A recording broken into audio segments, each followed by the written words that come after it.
So upcoming Friday nights, me and the degenerate boys that we are, we're coming back with the betting show. You look at the way he bounces off tacklers, the way that he keeps his eyes downfield, his vision, his ability to find holes, his pass catching ability, right? Because he has. In my lifetime, I'd put him at probably around the 2 area, with again the only other person up there being Henry. Anthony Richardson or Caleb Williams at the 111. Yeah. So just hit us.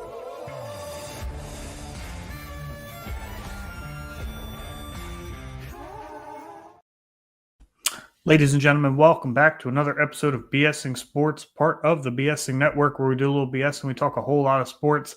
I'm your host for today's show, Ryan. You may have seen or heard of me before. Here with me, as quite frequently, is Mr. Jacob Krogan. Jake, how you doing today, bud? I'm good. My bets aren't doing too good, but Yeah, man, bad day, but hopefully you can rebound tomorrow, right? You got anything cooked up for tomorrow? just some NFL bets. But we'll get into it. We'll talk about it. Okay. Yeah, I've got a parlay myself cooked up, and then I got another one that I'm waiting till tomorrow to make. I don't know why, but we'll get into it when we get there. So this is the prediction show. So, for those of you that have been following along, we have a little bit of a gentleman's bet pool here. Kind of looks like this a little bit. It's a little bit more intricate than most other pools. So to explain it, you have to pick the straight up winner, you have to pick the against the spread winner, and then you have to pick over under as well. So there's technically 3 games in each game. Thursday night, the Eagles did end up covering the 3.5 point spread, and they did go under the 48.5 point total. So it looks like Eagles cover under, which Jake and I got spot on. Let's go. Yeah. Good start to the week, 3-0 there. The current standings for the year. So Jake and I are tied for first. I swear we're not cheating. With 257 wins and 199 losses. Jake, could you even imagine having 200 losses right now? Bunch of scrubs. No, I couldn't imagine. Who could be in the 200s? And even after the Thursday night game, we still don't have 200 losses. Perfect, clean sweep there. Timothy Brandt comes in and says, cheaters. At least we're not Bill, who just can't do math. Can't use a calculator. But Jake and I are tied for first. Gucci is 1 game behind us. He is 256 and 200. After that, it's Joey, who has cooled off significantly since the first few weeks of the season. He's 1 game behind Gucci. In 5th place, you have Mr. Tim Brandt. Wow. Okay. I wasn't expecting to see that. That's why I had to sit there and think whose Tim that was. He's 5 games behind Joey. So, that's kind of where the first gap is. And then we've got Bolton, who is a game behind Tim, tied for 6th with Bill at 249, 207. And then in 8th place, we have Hawkins, who has kind of been hanging out down near the bottom. He's 5 games behind them. And then in last place, we have Tim Monty, who is way in last place. Yeah. But the goal of the pool is to not finish in first. It's just to not finish in last. Here with us now is William F. Brandt. We have stolen the idea to use our middle initial from Stephen A. Smith. Bill, how you doing, bud? Good. I've actually been sitting on the couch most of the day with a migraine, sitting in the dark. So I completely forgot about the show, full transparency. So, sorry. Bill, so as I understand it, you got a pretty cool gift yesterday. I'm going to reveal it on the Eagles recap show on Tuesday because the individual who signed it might tune in, according to my neighbor. And that would be cool. So I'm going to reveal it on the Tuesday live Philadelphia Eagles recap show. Nice. That's some badass stuff right there. So let's jump right into our predictions, though. We've got Packers at Bears. The Green Bay Packers are 6.5 point favorites. The over-under is 40.5. Jake, I will let you lead off. Packers no cover in the under. You're not seeing a high-scoring game here? I don't see a high-scoring game here at all, solely because Caleb Williams cannot run that offense right now. Yes, they just fired their offensive coordinator, so there is a chance that they come out of this slump, but it is a division game. Those games tend to be lower scoring, especially because the Packers and the Bears do have great defenses here. So I think it's going to be a close game. I don't see the Packers winning by a touchdown. I see Jordan Love throwing a few interceptions to the Bears defense. And, so give me the Packers not to cover. and then the under. Bill, I'm assuming you think the Packers beat the brakes off the Bears here. I do. I know that it's in Chicago. However, Jordan Love has looked progressively better since he returned from the knee injury that he suffered in Week 1, and I think he continues to take that step this week. And I've got them winning by somewhere between 7 and 10 points. So yeah, obviously more than the 6.5 point spread. I just don't think the Bears score that much. So I think it's kind of like a 24-14 type game. That's where I'm sitting. There you go. I was just- Okay. I actually think that this game goes over. I think the firing of Shane Waldron, which Jake can attest to, I talked about all offseason, was like the worst offensive coordinator hiring in the entire league. I think that his offense is terrible. And with the change at the helm, change in play calling, I think that it kind of ignites the Bears offense. And I think that they come out and perform. I think this becomes a shootout, largely in part because this is a divisional game and they generally tend not to go the way most people think they will. So I see like a 24-20 kind of game here. I think it's very reasonable. Sam Wise checks in. Bears are toast. Yeah, I don't think anybody thinks the Bears are actually going to win, but their schedule is tough. That is true. Have you guys seen the Bears schedule rest of the season? Yeah, they've got a 705 winning percentage for the rest of the season. They don't play a single team with a sub 500 record for the rest of the season. Oof.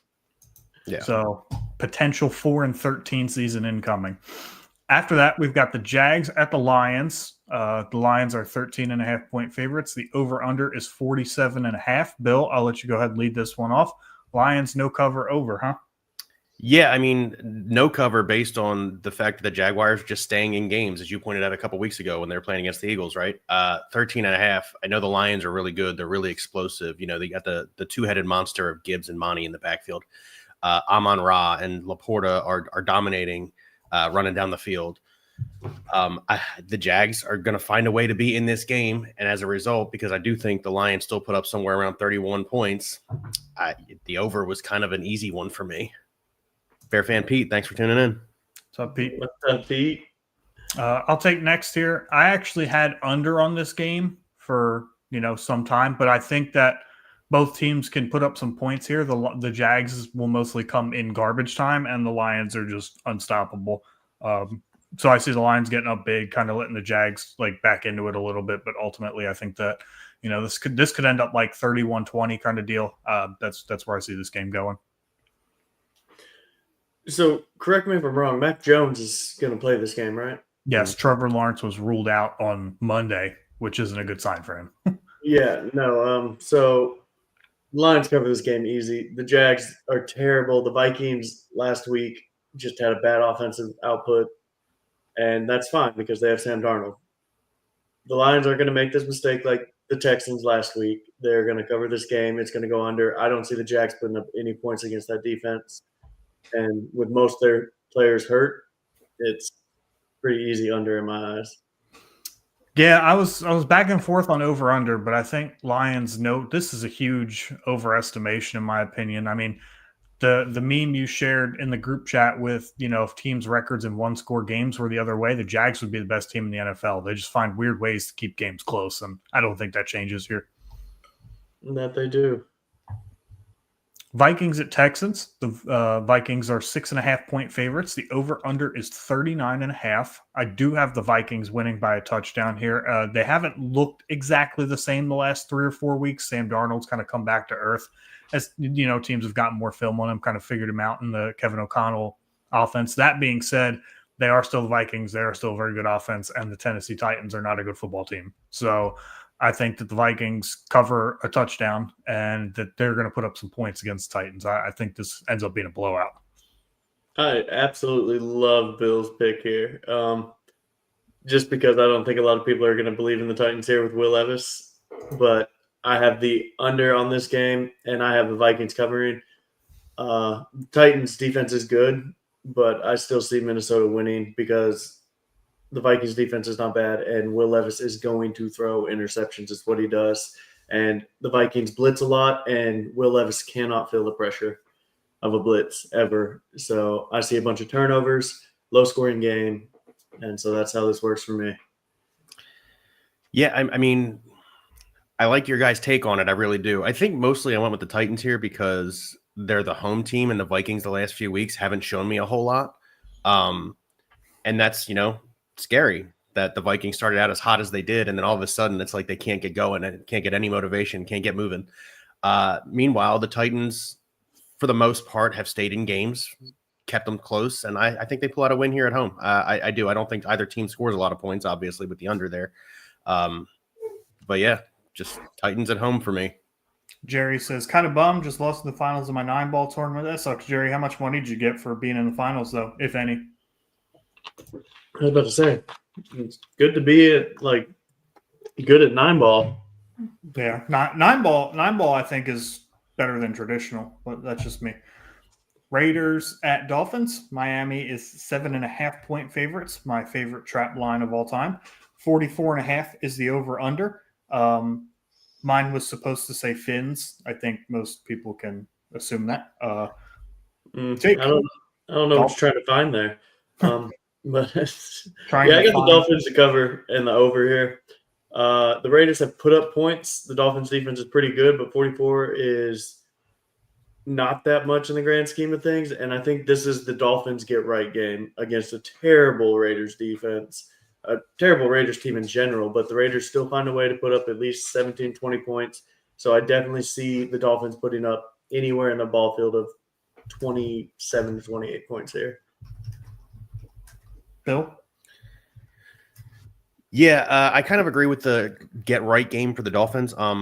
Unfortunately, they've obviously had really bad luck. Tua going down with a concussion and then all the other stuff that's going on over there. And the Raiders are just bad. As Jake pointed out, the Raiders are just a bad football team. It's already been announced they're going back to Gardner Minshew as at quarterback.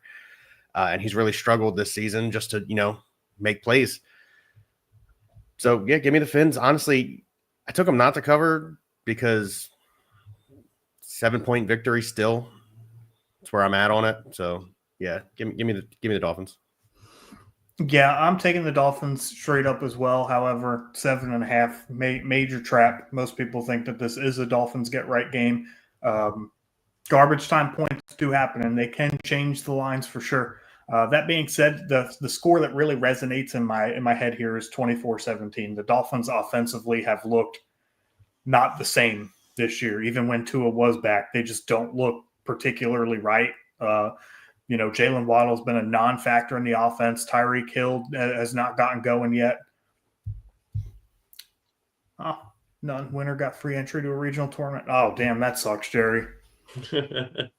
Super unfortunate, man. But you'll get them next time.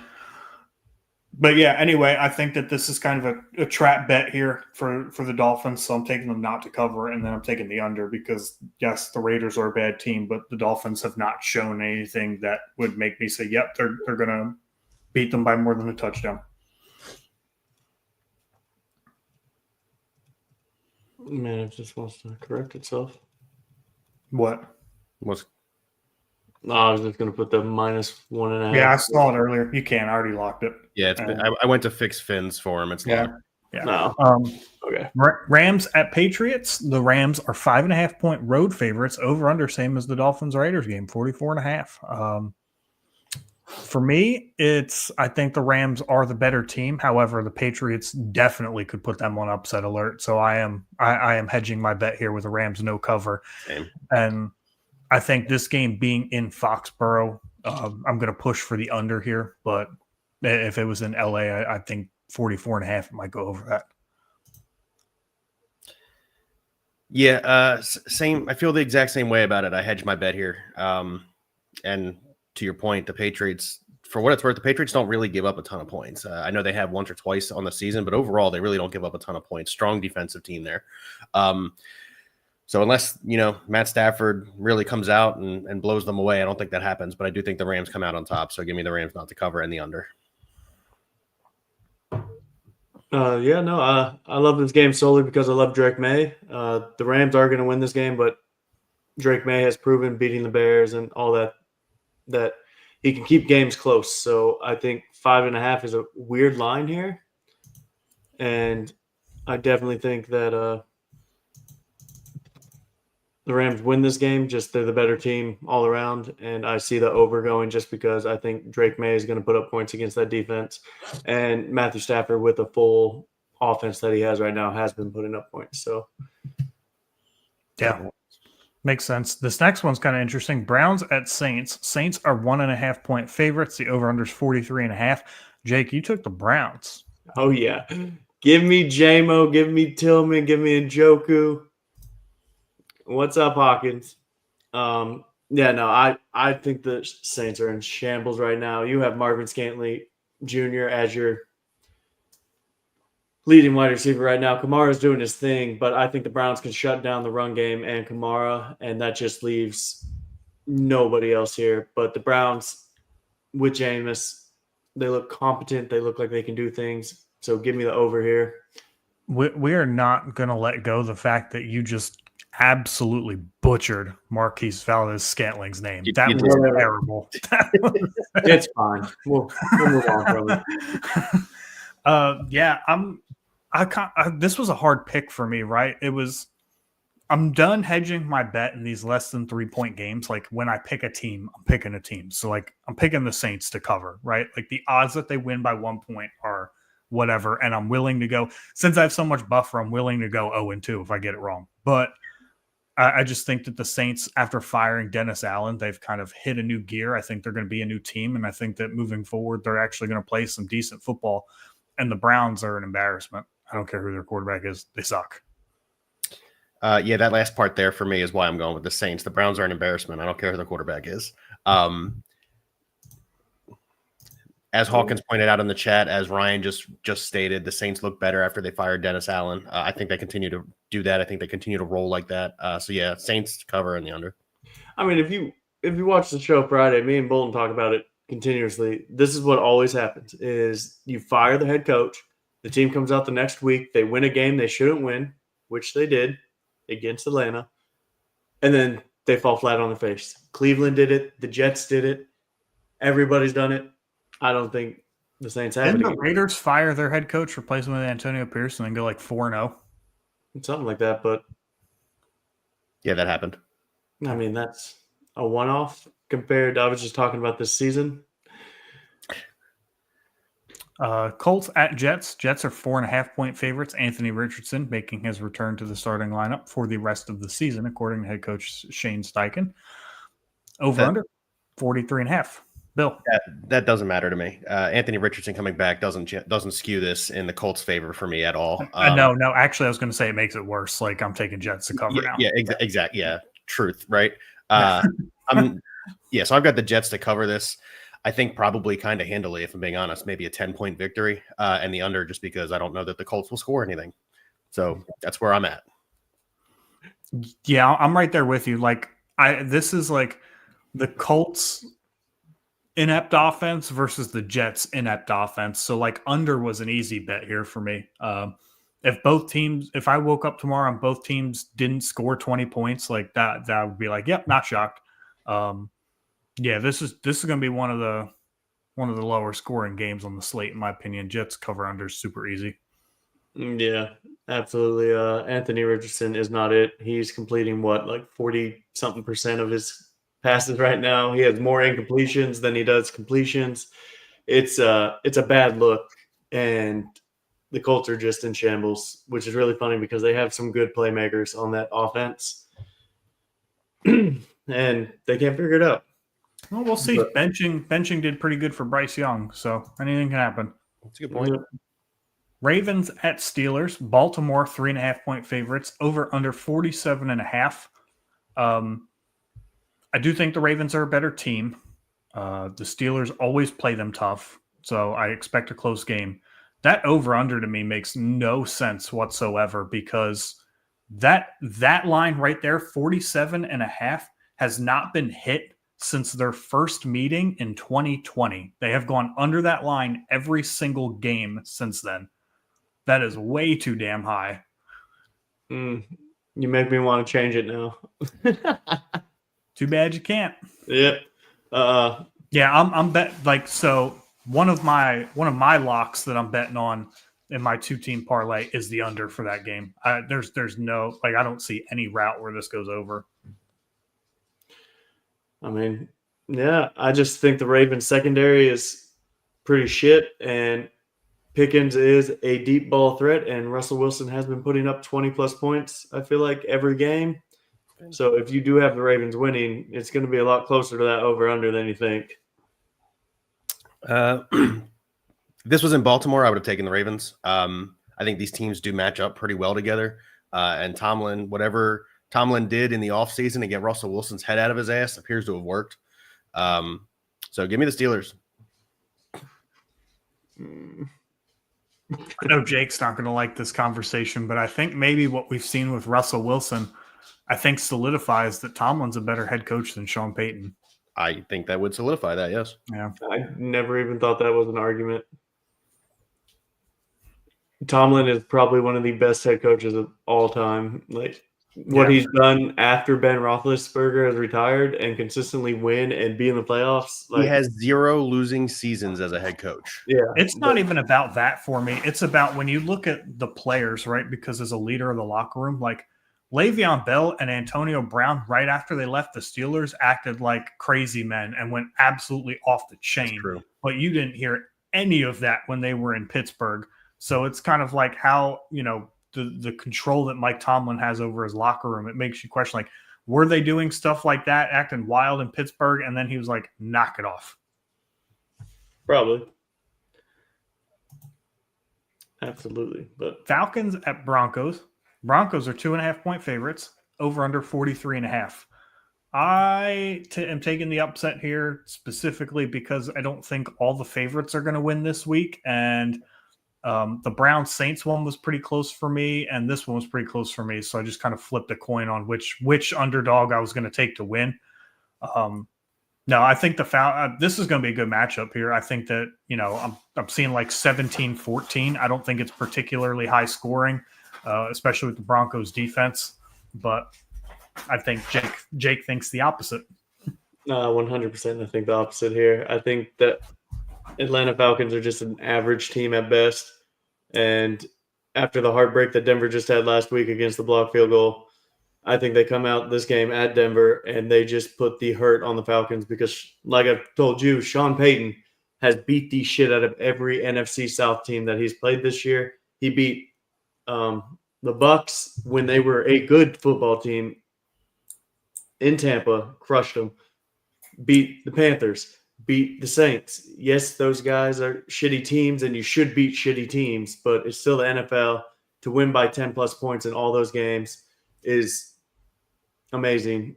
And I think he's going to do the same thing to the Falcons here. So give me the over. I see Denver putting up 28 points this game. And so like a 28-17 ball game kind of is what I'm seeing. Yeah, I think there's no way that happens, but Broncos winning could happen. I don't think that it's that high scoring. I don't think they have the weapons. Yeah. I feel like I made this pick because I was angry at the Falcons for last week. I mean, these are teams they're like in Denver. Denver has played well this season, as Jake pointed out. They almost beat the undefeated Chiefs last week. Bo Nix looks like he's a franchise quarterback currently. And Rookie of the year. he's the second leading odds getter. It's not close, but he's in second place. Yeah. It's Jaden Daniels. Jaden Daniels should not be winning that. And I'm an LSU fan. Either way. Yeah, you're also a bigger Broncos fan. So, But so Broncos to cover. I think they win by a field goal. I just don't think it's a high scoring game. 17-14. both of these teams are coming off like really like depressing losses. Yeah. Probably more so the Broncos because they had a chance to end the Chiefs' undefeated season. But yeah, Jerry Bagshaw just put 48 on Jets minus 2.5 and under 43.5 at plus 210 odds. I'll send you my Venmo when that hits. You're welcome for the advice. I do love it, Jerry. Seahawks at 49ers. 49ers 6.5-point favorites. Over under 49.5. I felt gross picking the over here, but I thought about like recent 49ers versus Seahawks matchups, and I'm like, these teams just like go into a shootout. Yep. Yeah, same. That's where I was. Yeah. Yeah, we're kind of all on the same boat there. Honestly, I like that. Yeah. I think we're kind of all on the same page. Niners better team on paper, little slow to start, so this game could be close, but I think this game ends up in a shootout. Yeah. My game of the week, I don't know if it's America's game of the week, but I don't really care. Chiefs at Bills. Bills are 2.5-point favorites, over under 45.5. We all think the Bills cover. Jake, you got the under. Yeah, the Chiefs' offense is not good. They like to control the ball here. They like to run, and that's all they did against Denver. That's all they've done all year. Kareem Hunt is having a great fantasy season, which is all they want to do right now. They don't want to throw the ball because Patrick Mahomes was at one point leading the league in interceptions.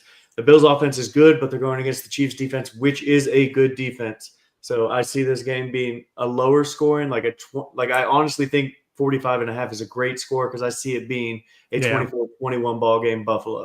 That's the exact score I keep thinking about in my head, or 27-24, one of those two. Yeah, I've simply got the over because historically when these teams match up, it's over. Yeah. And I don't think this disappoints. I mean, you're going to get Mahomes versus Allen. Again, it's going to be a conversation. I said this to you the other day in the bar, Ryan, that this is the new Brady Manning in the AFC. This is the new Brady Manning. And you're gonna see it. You just are. I think it's going to go over. I think it's pretty confident it goes over. I've got 34-31, 34-28, something along those lines. And yeah, Bills all day. They're going to end the Chiefs winning streak right here, right now, this weekend. Yeah, I agree with that. I know, to your point, Jake, you said the Chiefs offense has been kind of slow this year, and it seems like at times they've kind of fallen into a lull, but I think the pace that Josh Allen and the Bills offense moves at is going to kind of force them to have to keep up a little bit. Because if they try and play, if they try and play low score, keep the ball, let's play strong defense. I think that this game's going to turn on them pretty quickly. That Josh Allen, he's thrown a couple picks in the last few weeks, but that offense is absolutely insane. And they get Amari Cooper back. He's playing this week.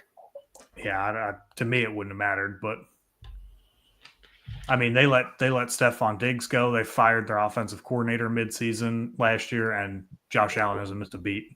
I think they're 14-3 since they fired their offensive coordinator and let Ken Dorsey and Joe Brady took over. Yeah, Joe Brady. Yeah. Yeah. Fun fact. I think Josh Allen, just now in that 17 game span, went from first to second in fantasy points per game when they made that change. So I know that change was they run the ball now, and it's Josh Allen's not going to produce. Well, he still is, as always. Yeah. Bengals at Chargers. Chargers 1.5-point favorites. The over under 46.5. I almost wanted to hedge, Jake. I see that you did, unless you genuinely believe the Chargers win by 1 point. Oh no, I 100% hedge this bet because I think this is the game of the week, and I'm super excited to watch it. Yeah, we've got some good games on the slate here. This is going to be real interesting, but I do have the Chargers to win. Bill obviously has the Bengals to win. Bill, why'd you pick the underdog here? Truthfully, the Bengals got to get hot at some point, right? They're a team that has the talent to be a playoff team, to make a push, make a postseason run. They got to get hot at some point. And I think it would be really telling of the way the rest of their season is going to go is if they come out and they beat the Chargers in LA. So it was more like a gut feeling that the Bengals were going to finally get started in LA. Yeah, Bengals offense has not been the issue. However, the Chargers defense is extremely stingy. I read it out to you the other day that the average quarterback start against the Chargers this year is 195 yards, 1 touchdown, 1 interception, and 3 sacks taken. That is a good pass defense. Yeah. So that's unstoppable force meets a movable object kind of thing. But the tiebreaker for me kind of goes to the fact that welcome back Justin Herbert, playing good football over the last 4 weeks. They're kind of letting him throw it a little bit more, making better plays in the air, not just relying on J.K. Dobbins. So I think that the Chargers are becoming multi-dimensional again. That's the tiebreaker for me there. Yeah, 24-23 ball game. That's what's going to happen. The Chargers are exactly what that happens, dude. Is, right? Good defense, run the ball. Yeah, Mhm. and then Justin Herbert, who just happens to be a very good quarterback, sprinkled in on the side. Oh yeah. Last game of the week, we got battle of the Texas teams. We've got the Houston Texans at the Dallas Cowboys. The Houston Texans are 8.5-point favorites. The over-under is 42.5. Jake, you've the under. Yeah, I don't think that the Texans can score 43 points by I'd go with themselves. Nico Collins coming back. This game is going to be a shit show and a half, and the line actually has moved. Houston is only a 7-point favorite now, so I guess people are still believing in the Cowboys here, but I 100% am not. Give me the Texans to beat the dog shit out of the Cowboys, and it's not even going to be close. But I don't see the Texans being able to put up enough points, and the Cowboys' offense is inept. So I'm gonna disagree with you there. The Cowboys defense is inept as well. I got the Texans winning 38-7. I don't think this is ever close. I don't think this game is ever anywhere near a competition. Hey, Bill, chill out. The game does start out 0-0, okay? It's going to be close at some point. At the 15-minute mark of the first quarter. That is the only time this game is going to look close. Eye test. We talk about it all the time. The Texans are going to – Jake just said it. Texans are going to beat the dog water out of the Cowboys here. And I'm looking forward to seeing it on Monday Night Football. no, it's going to hurt. It's going to be so bad to watch. I'm looking forward to a first play Nico Collins, welcome back, 70-yard touchdown pass. But also, CeeDee Lamb was just put on the injury report as well. So if they don't even have CeeDee, like, I'm just saying. CeeDee Lamb will not CD playoffs this year. Damn shame. Yeah, no, for me, it's 8.5 is a tall spread. There's kind of a common theme with my bets here. If it's over a touchdown, I'm taking a no cover. Just playing the odds here, but in reality, with Collins coming back, we've seen the splits Stroud with and without Collins. Like the Texans' offense could just open this up in the blink of an eye, and this could end up not pretty. Which, obviously, I hope so. Yeah, I mean, keeping in mind the Texans come off a tough loss last week to the Detroit Lions, so like I think they're gonna be fired up. I mean, to be fair, if they didn't get 5 picks, they would have gotten blown out of the water too. They didn't do hardly anything with those turnovers. Oh, it was bad. That being said, any other thoughts you guys want to add about the Week 11 slate? Jake, what do you got cooked up for tomorrow? Give me un momento, por favor. While he's waiting, while he's going through my plays of the week, so I have Bijan Robinson over 25.5 receiving yards. The Denver defense allows the 3rd most targets, 4th most receptions, and 5th most receiving yards to running backs. And with Patrick Surtain following Drake London around like a mom with a 7-year-old in the grocery store, I expect Bijan Robinson to get a lot of that work. So Bijan Robinson and Kyle Pitts, I could see having pretty good statistical days, but give me 25.5 receiving yards. That and Bijan's cleared that line, I think 6 of his last 10. So I think it's a pretty good bet. Paired with that, I have Lamar Jackson under 236.5 passing yards because, again, I think that over-under is insane. I think that's ridiculous. But yeah, honestly, I do like that as well. But I have the Rams-Patriots going over 43.5 points here. I think I've already explained that. Drake May has made that offense watchable. And the Rams offense is actually good with everybody. And then I have the Seahawks 49ers going over 49.5. I think this is just going to be a shootout. CMC's back. That offense looks so much better right now. And then the Seahawks offense is going to be at full force with DK Metcalf coming back and just ready to see a shootout because the 49ers secondary is not good either right now. And then I got Houston -7 against Dallas. I think that is just too easy to pass up on. And then the Chargers Bengals, I got the over 47.5 there. And then the last and my lock of the week, I have Atlanta losing to the Broncos. yeah, you have them covering, right? The 2.5. Oh yeah, easy. Yeah, I think once you get to that point, you might as well bet on the 2.5. Oh yeah, absolutely. Yeah, and then the other parlay I'm going to make either tonight or tomorrow, I'm taking, again, I've said it all show, the under for that Ravens-Steelers game, which right now sits at 48.5. And then I'm taking the Bills -2.5. I know right now the line's moved to -2. I'll just edit the odds to 2. If you're going to bet on 2, you might as well just bump it to 2.5 and get slightly better odds. So, True. Yep. Bill, you got any action tomorrow? No action. No action. No, I mean, however, looking at that Niners Seahawks game, I'm taking almost every over. Just again, historically, it's a game. Same thing with the Bills Chiefs. Historically, these are teams that go into shootouts. We talked about it a little bit already. So I'm taking essentially the overs on pretty much everything.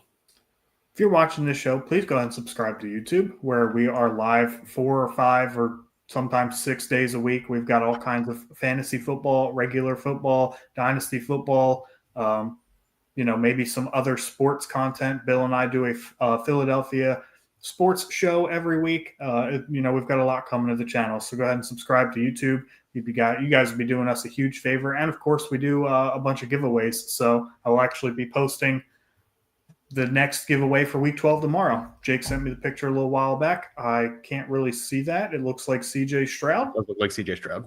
Yep, that's CJ Stroud patch there, bud. Yep, CJ Stroud. Stroud. Yep, you heard the guy. I'll post the picture on Twitter at 11 a.m. tomorrow. So that way it is exactly 1 week from when we would do the drawing. And in order to enter into that drawing, you have to be subscribed to YouTube. So might as well go ahead and do it now. Oh, yeah. Guys, got anything you want to add before we close out?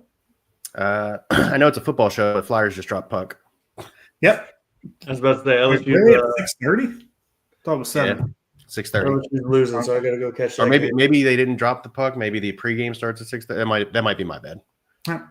That's on you. That's on me, bud.